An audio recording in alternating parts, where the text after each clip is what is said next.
പ്രതിപക്ഷം തുടരാനും സഭ തുടർന്നു കൊണ്ടുപോകാനുമുള്ള സാധ്യത കുറവാണ്. സഭ അല്പസമയത്തിനകം തന്നെ ചിലപ്പോൾ പിരിഞ്ഞേക്കാം.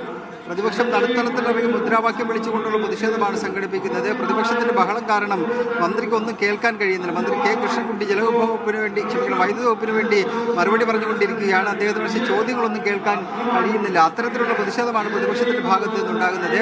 നിയമസഭ ആരംഭിച്ചപ്പോൾ തന്നെ ചോദ്യോത്തരവേള ആരംഭിച്ചപ്പോൾ തന്നെ പ്രതിപക്ഷ നേതാവിന് പകരം കെ ബാബുവാണ് സംസാരിച്ചത്.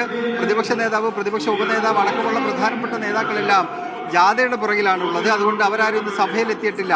കെ ബാബു എന്ന് സംസാരിക്കുമ്പോൾ കെ ബാബു പറഞ്ഞത് ശബരിമല സ്വർണ്ണപ്പാളി കേസ്, ആ കേസിൽ തന്ത്രിയെ കൊടുക്കുകയായിരുന്നു, അത് മുഖ്യമന്ത്രിയുടെ ഓഫീസ് അനാവശ്യമായി SITക്ക് മേൽ സമ്മർദ്ദം ചെലുത്തുന്നുണ്ട് തുടങ്ങിയ ആരോപണങ്ങൾ ഉന്നയിച്ചുകൊണ്ട് സഭയ്ക്ക് സമരം നടത്തി വരികയായിരുന്നു. ഞങ്ങൾ ആ സമരത്തിൽ നിന്ന് ഞങ്ങൾ ഇപ്പോഴും പിന്നോട്ട് പോകുന്നില്ല എന്നുള്ള നിലപാട് പ്രതിപക്ഷത്തിന്റെ ഭാഗത്ത് നിന്ന് കെ ബാബു ഉന്നയിച്ചു. അതിനുശേഷം മന്ത്രി പി രാജീവാണ് സംസാരിച്ചത്. പി രാജീവ് പറഞ്ഞത് ഹൈക്കോടതി വിധിയുടെ ലംഘനമാണ് പ്രതിപക്ഷം നടത്തുന്നത്. ഹൈക്കോടതി തന്നെ ഇതുമായി ബന്ധപ്പെട്ട ചില കാര്യങ്ങൾ സൂചിപ്പിച്ചിട്ടുണ്ട്. ഹൈക്കോടതി പറഞ്ഞത് ഇത് ശരിയായ ദിശയിലാണ് അന്വേഷണം മുന്നോട്ട് പോകുന്നത്.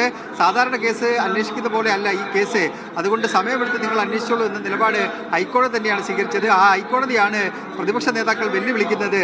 ഇവിടെ BJPയെ സഹായിക്കാൻ വേണ്ടിയുള്ള നീക്കം അവർ നടത്തുന്നു എന്നുള്ള ആരോപണവും മന്ത്രി പി രാജീവ് മുന്നോട്ട് വെച്ചു. അതിനുശേഷം തദ്ദേശ മന്ത്രി MP രാജേഷും സംസാരിച്ചു. സഭയ്ക്ക് പുറത്ത് സ്വർണ്ണക്കള്ളക്കാർക്ക് 2 വക്കീലന്മാരാണ് ഉള്ളത്. അത് UDFും BJPയും ഉണ്ട്. സഭയ്ക്കകത്തേക്ക് വരുമ്പോൾ UDF മാത്രമേ ഉള്ളൂ. പക്ഷേ BJPയുടെ വക്കാലത്തെടുത്താണ് ഇവിടെ UDF വരുന്നത് എന്ന ആരോപണം കൂടി ഉന്നയിച്ചു. എന്തായാലും അതിന് പിന്നാലെ തന്നെ സമരവുമായി പ്രതിപക്ഷാംഗങ്ങൾ എത്തുകയായിരുന്നു. ആ സമരത്തിൽ നിന്ന് അവർ പിന്നോട്ട് പോയിട്ടില്ല. ഇപ്പോഴും കടുത്ത പ്രതിഷേധം അവരുടെ ഭാഗത്തു നിന്നുണ്ടാകുന്നു.